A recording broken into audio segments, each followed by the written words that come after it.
I wrote an email about this and I want to share it with the YouTube community as well. So, are you actually a quitter?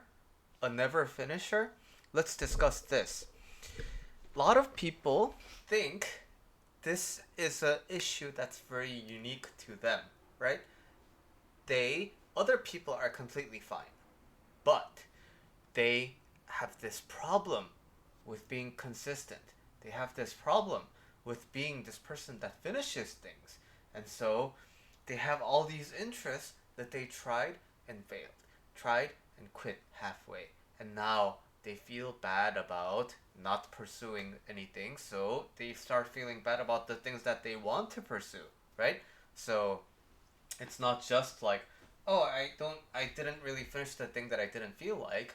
It's just, no, I'm a quitter. I never finish anything.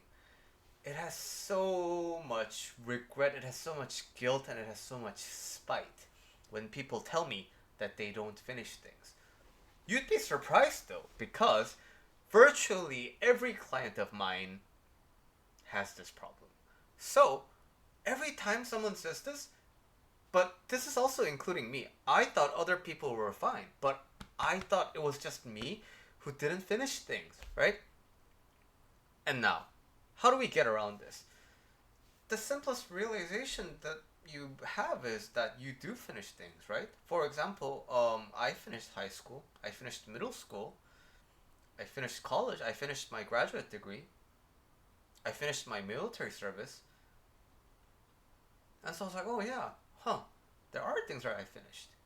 And then these are like more or less like mandatory things, right? But there's lots of other things that I watched finishing. I finished watching the Marvel movies. I finished, taking the like my vocational my coach certification stuff, and these are all stuff that I felt like doing, but then I could have quit halfway, but I didn't, right? And so when I point these things out, like you are a finisher, right? It's not that you have this inability to finish. You just simply stopped being interested in them. The really common pushback that I get is, well, that stuff doesn't matter. Which leads me to think, okay, so what's the criteria for something to matter? And I noticed the pattern, and the pattern is it's whatever hobbies and whatever interests that or courses that you took on that cost money, right? If it's a free thing, you start it and then you quit halfway, you don't really feel like that bad about it, right? But when you spent tuition, when you bought like the starter kit, when you invested in it to know that, oh, I don't want to do this anymore, then it has that weight, right? So it's less about like the absolute judgment of did you finish or not. It has nothing to do with that, almost nothing to do with that. It's about seeing yourself as an investment portfolio and seeing yourself as a stock that's tanking. I bought you at $100, but now you're at 50 and you want to sell? Oh, that's so bad. This is almost the mindset that's happening underneath, right? So, yeah, things are gonna cost money to get started. That's why, that's why we make money, right? It to make money, we need to spend money, and to spend money, we need to make money. Money is this money is just the eternal cycle of coming in and coming out.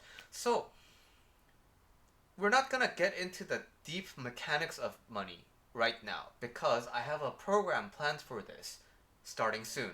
I'm gonna announce that in this YouTube channel too. But the concept that I want you to familiarize yourself with is money, like anything, is energy, right? So what I mean is when you take a breath in, it goes out, right? Like the air goes in and out through you. Waves repeat this pattern. Eating and pooping follow this pattern. Drinking and peeing follow this pattern, right?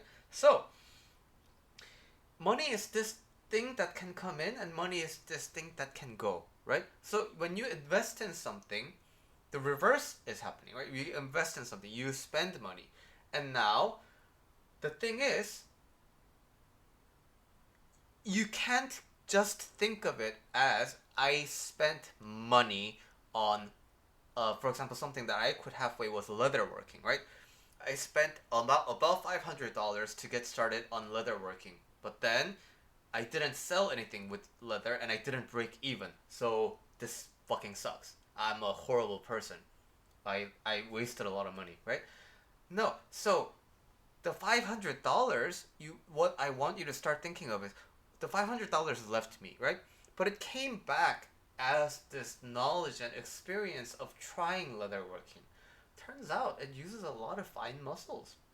Turns out needles break pretty easily when you're trying to push them down leather. Turns out you have to be really tidy when you're doing leather work, and all those things I had no idea about before I spent the $500, right? And until I actually spent the $500, that knowledge is inaccessible to me.